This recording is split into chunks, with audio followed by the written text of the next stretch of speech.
번째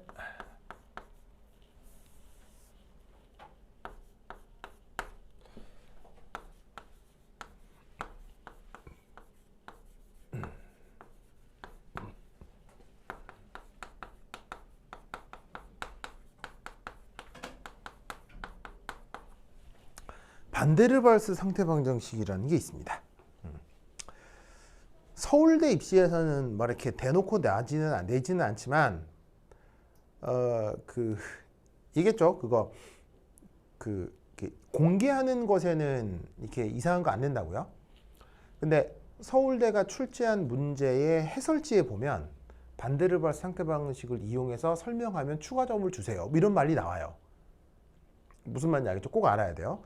그리고 카이스트 대비를 하려면 반드시 알아야 돼요. 카이스트 대비는 그냥 대놓고 돼요. 대놓고 그냥 구하시오 이렇게 나와요. 나오기 때문에 꼭 아셔야 돼요. 자, 얘는 준휴? 졸린 거 아니야? 괜찮아. 얘는 실제기체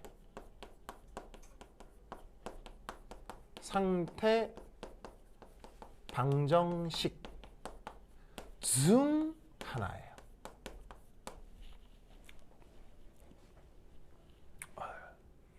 자, 여러분 이상기체 상태방정식은 몇 가지가 있죠?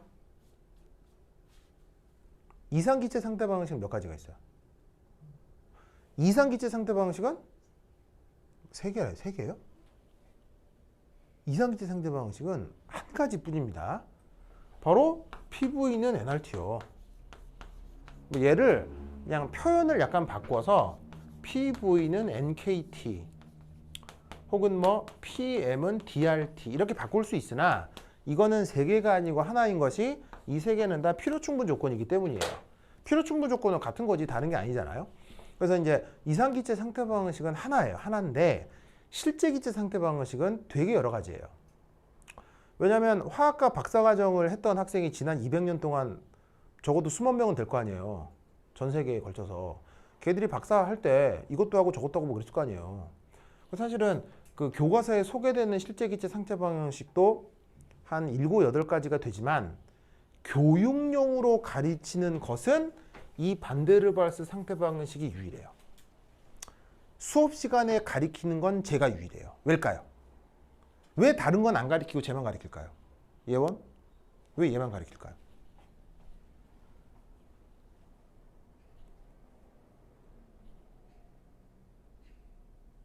준슈? 왜 얘만 가르칠까요?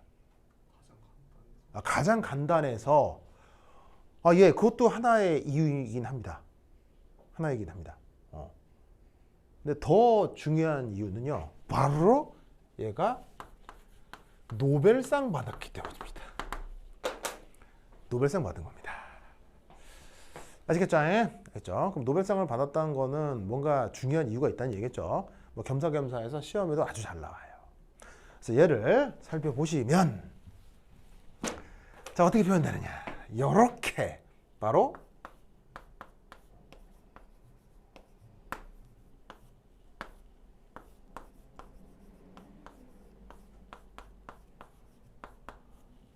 이렇게 표현됩니다. 그래서 추천드리고 싶은 거는 외우세요. 아시겠죠? 우선 외우세요. 뭐냐면 잘 기억이 안 났던 사람들은 기본적으로 외우세요. 아시겠죠? 그러면 제가 어떤 의미냐를 이제 차근차근 살펴보도록 하겠습니다. 아시겠죠? 어떤 의미 차근차근 살펴보도록 하겠습니다. 우선 첫 번째 1. 자, 여기 보시면은 P는 압력이고요. R은 기체상수고 T는 온도예요. 그럼 V는 뭐겠어요? 부피. 근데 VM이라고 썼기 때문에 뭐겠어요? 1몰의 부피가 되겠죠. 아까 참고로 VM이 뭐였어요? V를 N으로 나눈 거잖아요. 그럼 얘를 여기 넣고 다시 전개하면요. 표현이 어떻게 되냐면 이렇게 돼요. P 더하기 V 제곱에 N 제곱 A V 빼기 NB는 NRT 이렇게 표현돼요. 그래서 얘하고 얘는 같은 식이에요. 필요충분이 같은 건데 화학 체계는 보통 이렇게 많이 나오고 물리학 체계는 이렇게 많이 나와요. 근데 딱 봐도 어디가 좀 더 깔끔해요? 시각적으로 어디가 더 깔끔해요? 이도 깔끔해요? 이도 깔끔하잖아요. 예, 그래서 물리학자들은 이 표현을 훨씬 더 좋아해요. 아시겠죠? 이 같은 거는 같은 식인데 뭐 이렇게 쓰기도 하고 이렇게 쓰기도 합니다. 자, 근데 이제 시험에는 어떻게 나오느냐? 기체 자체 부피 보정항 B.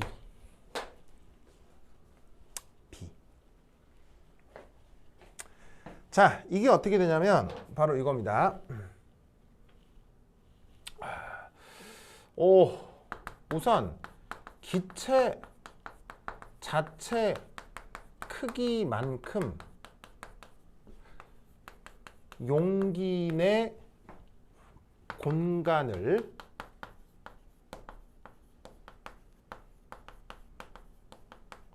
활용할 수가 없죠. 자, 무슨 말이냐면 어떤 이런 공간이 있는데 그런 공간에 이런 책상과 같은 기물을 둬버리는 순간 기물이 차지하는 공간만큼은 더 이상 쓸 수 있어요? 못 써요? 못 쓰죠? 지금 되게 이상한 얘기하는 거예요? 뭐 완전 당연한 얘기하는 거예요? 완전히 당연한 얘기를 하고 있는 겁니다. 알겠죠? 그러면 이상기체는 앞서 얘기했지만 스스로의 부피가 있어요? 없어요? 이상기체는 스스로의 부피가 없기 때문에 어떻게 돼요? 부피가 없기 때문에 이상기체는 그 기체가 존재하는 기체가 존재하는 영역이 없기 때문에 어떤 그릇 안에 모든 영역을 이상기체가 다 돌아다닐 수가 있는 거예요. 그런데 실제 기체는 어떻게 되냐면 어느 실제 기체가 하나를 채워지게 되면 그 실제 기체가 채워진 영역에는 다른 기체가 침범을 할 수가 없기 때문에 그 기체가 존재하는 만큼은 기체들이 활용할 수 없는 영역이 된다는 얘기죠. 무슨 말인지 알겠죠? 그래서 어떻게 되냐면 저기에 있는 Vm 빼기 B만큼이 기체들이 자유로이 활용할 수 있는 영역이 된다는 얘기죠. 그래서 어떻게 생각할 수 있냐면 이 Vm 빼기 B를 Vm 아이디얼 바로 뭐냐면 이상 기체적 부피다. 이렇게 생각을 할 수도 있는 거예요. 그래서 여기에 있는 그냥 V는 요거는 실제 측정되는 부피고요. 그 실제 측정되는 부피에서 어느 정도를 빼준 그것이 이상기체적인 부피라고 생각을 해주는 거예요. 그래서 이상기체적인 표현으로 바꿔주기 위해 실제 측정되는 부피에 어떤 상수 B만큼을 빼주는 거고 저 B를 기체에 따라서 측정을 해주는 거죠. 알겠죠? 이거를 기억해 두시기 바랍니다. 그래서 여기에 있는 이 B의 단위는 바로 리터 퍼 몰이 되겠습니다. 왜냐하면 누구하고 연산을 해야 돼요? 1몰의 부피와 연산을 해야 되기 때문에 얘하고 얘는 단위가 같아야 되겠죠. 그래서 B라고 하는 녀석의 단위는 저렇게 리터 퍼 몰로 나타납니다. 그 다음 두 번째 여기에 있는 이 B는 실제 기체의 최대 압축 한계입니다.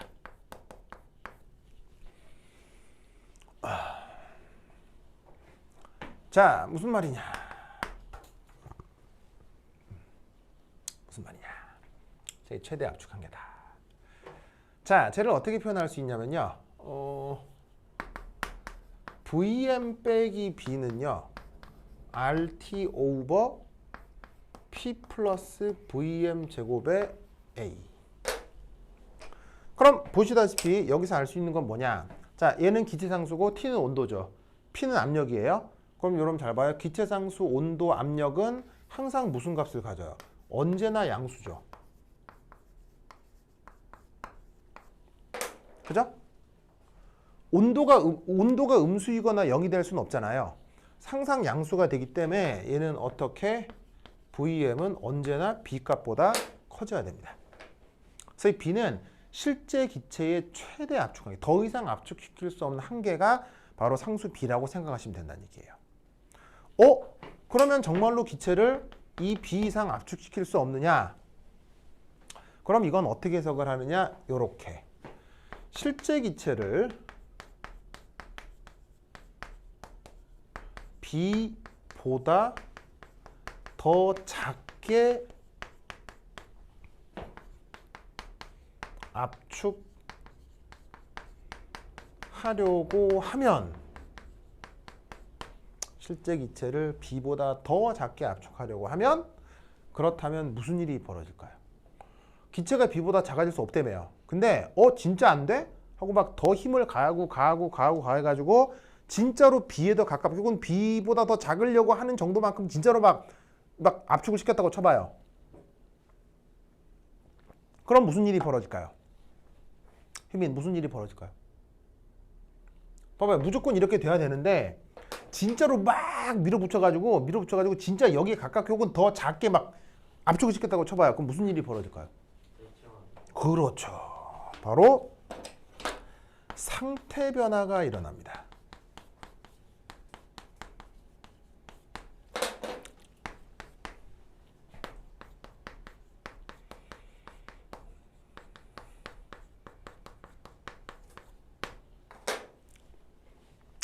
상태 변화가 나타날 수 있습니다. 바로 기체가 액체가 된다는 얘기죠. 그러면 실제 기체의 최대 압축 한계란 말은 무슨 말이냐면, 기체가 기체로 유지되는 선에서는 더 이상 압축시킬 수가 없다는 얘기예요. 더 압축할 수는 있으나 압축을 해버리면 액체나 고체가 되는 상태 변화가 벌어지니까 그때부터는 더 이상 기체가 아니게 되죠. 그래서 기체를 유지하는 선에서는 더 이상 압축할 수가 없다고 생각하는 거예요. 알겠죠? 그래서 요거 기억해 두시고, 그 다음 세 번째, 액체 상태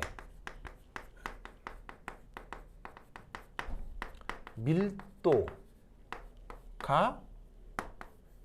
B값과 관계가 있습니다.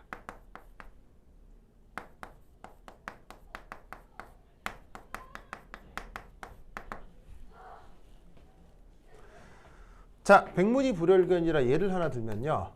B가 수증기의 경우 대략 값이 어느 정도냐면, 수증기의 경우는 0.03 리터 퍼 몰 정도가 나옵니다. 수증기의 경우. 뭐 실험적으로 어떻게 측정을 했겠죠. 그런데 이거를 어떻게 생각할 수 있냐면 이렇게 생각할 수 있어요. 자, 수증기가 상태 변화를 하면 뭐가 돼요? 물이 되죠? 자, 물의 밀도는 얼마입니까? 1g per 세제곱센티미터잖아요. 무슨 말 알겠죠? 아니면 뭐 1g per 밀리리터잖아요. 무슨 말 알겠죠? 자, 그럼 이때 1g per 밀리리터를 이렇게 한번 바꿔볼게요. 1g이면 그럼 몇 몰이에요? 1g은 물의 경우 몇 몰이에요? 바로 18분의 1 몰이잖아요.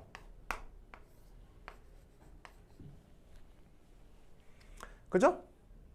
자, 그럼 얘를 18을 아래쪽으로 내리면 어떻게 되냐면 18 그리고 밀리는 1000이니까 1000분의 18 그 다음 단위는 리터 퍼 몰이 되는 거예요. 자, 얘를 이렇게 바꿀 수 있죠? 바꿀 수 있죠? 그럼 얘는 다시 어떻게 되냐면 0.018 리터 퍼 몰이 되는 거예요.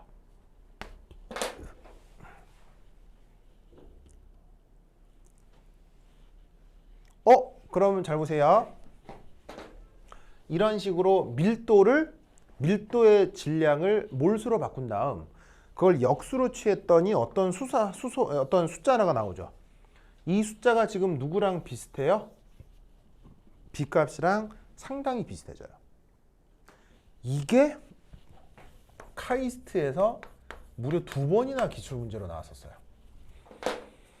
아시겠죠? 그래서 카이스트 입시 보는 학생들은 요거 반드시 기억하셔야 돼요. 알겠죠?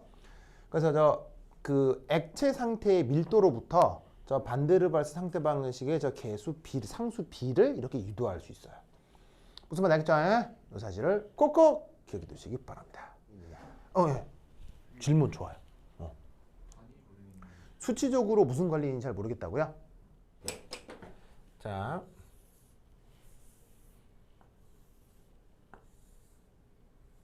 어떤 공간이 있어요. 아니 뭐 너무 크다. 어떤 공간이 있어요. 여기에 요렇게. 그래서 이게 그릇이고요. 이게 기체 분자예요.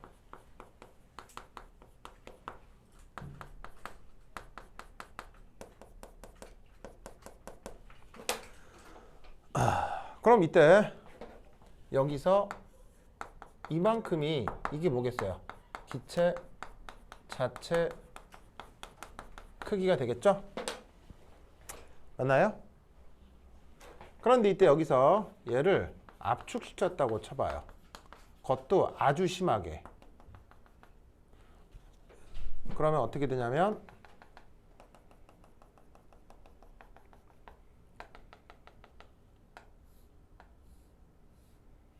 완전히 이렇게 압축시켜 버릴 수도 있잖아요. 그렇죠? 그럼 이때 여기에 있는 기체 분자들은 어떻게 되겠어요?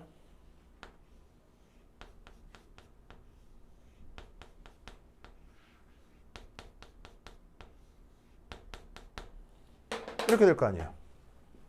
맞아요?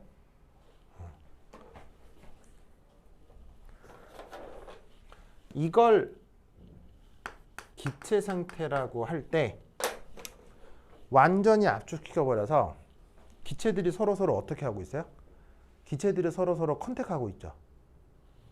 이걸 뭐라고 해요? 이걸 뭐라고 해요? 이게 액체예요. 단순히 단위만 같은 게 아니고요. 잘 봐요. 물의 밀도가 1g/ml라고 하면 1ml에 물이 몇 몰이 있는 거예요? 1ml에 18분의 1몰이 있는 거 아니에요? 맞잖아요. 그러면 보시다시피 이 부피가 지금 1ml고요. 만약 1ml라고 하면 여기에 있는 이 분자가 몇 개가 있다는 얘기예요. 18분의 보시다시피 18분의 1몰이 있다는 얘기예요. 무슨 말인지 알겠어요? 그럼 이때 재밌는 건 이 밀리리터는 지금 어떤 상황이에요? 액체가 완전히 압축되어 있기 때문에 이 1ml는 지금 기체 18분의 1몰이 모여있는 전체 부피가 되는 거예요. 와 비슷한 거죠. 맞아요? 틀려요? 맞죠? 맞아요? 틀려요? 맞잖아요. 그러면 자 지금 완전히 컨택되어 있으니까 외부 그릇이 1ml이면 그게 안에 18분의 1몰의 기체가 모여있을 때 분자들이 모여있을 때의 부피도 1ml라고 할 수 있겠죠. 그러면 18분의 1몰 대 1ml는 1몰 대 몇 밀리리터겠어요?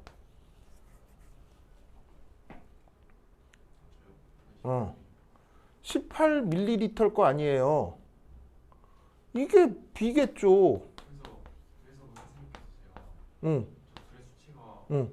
좀 비슷해야 되지 않나 생각하는데 비슷하잖아요. 그게 비슷한 건가요? 0.02하고 0.03이잖아요. 그게 궁금해서 지금 아, 0.02와 0.3의 차이요? 아, 액체 같은 경우에도 exactly the same을 원한 거란 얘기죠. 네, 그래서 고체 exactly the same하고는 차이가 있을 수 있어요. 그거는 뒤에 나와요. 그래서 오히려 액체 상태 밀도가 아니라 고체 상태 밀도가 더 가깝지 않을까? 고체 상태 밀도는 액체 상태 밀도하고 비슷하죠. 더 비슷하죠. 비슷한 건가요? 고체하고 액체하고 밀도가 큰 차이가 있나요? 얼음의 밀도 얼마예요?